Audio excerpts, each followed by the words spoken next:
आज की हमारी कहानी है जब राजा ने मांगा बैल का दूध। एक चतुर मंत्री की एक राज्य में एक प्रतापी राजा राज्य करता था, जिसके दरबार की शोभा एक बुद्धिमान और हाजिर जवाब मंत्री से था। मंत्री की चतुराई से राजा हर कठिन समस्या का समाधान पा लेता था। वे मंत्री पर विशेष विश्वास रखते थे, लेकिन कुछ बात ईर्ष्यालु दरबारियों को बहुत खलती थी। एक दिन दरबारियों ने राजा को उकसाया, महाराज, यदि मंत्री वास्तव में इतने ही अक्लमंद हैं तो उन्हें कोई ऐसा कार्य सौंपे जो असंभव हो। तब उनकी बुद्धि का असली परीक्षा होगी। राजा उनकी बातों में आ गया। संयोग से उस दिन मंत्री दरबार में नहीं था। जब मंत्री बाद में दरबार में उपस्थित हुए तो राजा ने मुस्कुराते हुए पूछा, मंत्री, क्या तुम मानते हो कि संसार में कोई भी काम असंभव नहीं होता है? मंत्री ने कहा, जी महाराज, यदि बुद्धि और धैर्य से काम लिया जाए तो हर समस्या का कोई न कोई समाधान मिल ही जाता है।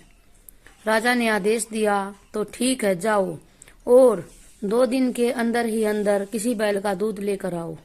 यह सुनते ही दरबारियों के चेहरे खिल उठे। वे जानते थे कि बैल दूध नहीं देता, ये काम बहुत असंभव है। मंत्री बिना कुछ कहे आदेश स्वीकार कर घर लौट आए। घर पहुंचकर उन्होंने अपनी समस्या परिवार के सामने रखी। देर रात तक बातचीत करने के बाद मंत्री की चतुर पुत्री ने एक अद्भुत उपाय सुझाया। रात गहरी हो चुकी थी। मंत्री की पुत्री चुपचाप राजमहल के पीछे वाले कुएं पर पहुंची। जोर जोर से कपड़े पीटने लगी। आवाज से राजा की नींद खुल गई। राजा ने खिड़की से झांक कर क्रोध में पूछा, बेटी, इतनी रात गई, यहाँ कपड़े क्यों धो रही हो? लड़की ने शांत स्वर में कहा, महाराज, मेरी माता मायके गई है। आज मेरे पिता ने एक बच्चे को जन्म दिया है। दिन भर उनकी सेवा में लगी रही और इसलिए कपड़े धो रही हूँ। यह सुनकर राजा भड़क उठे। यह कैसी मूर्खतापूर्ण बात है? क्या आदमी कभी बच्चे पैदा कर सकते हैं? तभी लड़की ने कहा, महाराज, जब बैल दूध दे सकता है तो आदमी भी तो बच्चा पैदा कर सकता है। राजा क्षण भर के लिए सुन रह गया। तभी पास खड़े मंत्री सामने आए और बोले, महाराज, यही मेरा उत्तर है आपके आदेश का।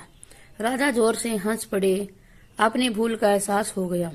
अगले दिन दरबार में राजा ने मंत्री की बुद्धिमानी की भूरी भूरी प्रशंसा की। उसे स्वर्णहार इनाम में दिया। दरबारी एक बार फिर अपना मुंह लेकर रह गई। शिक्षा बुद्धिमानी केवल असंभव को स्वीकार न करने में नहीं, बल्कि समय पर उसका सही और मर्यादित उत्तर खोजने में होती है। Thanks for watching.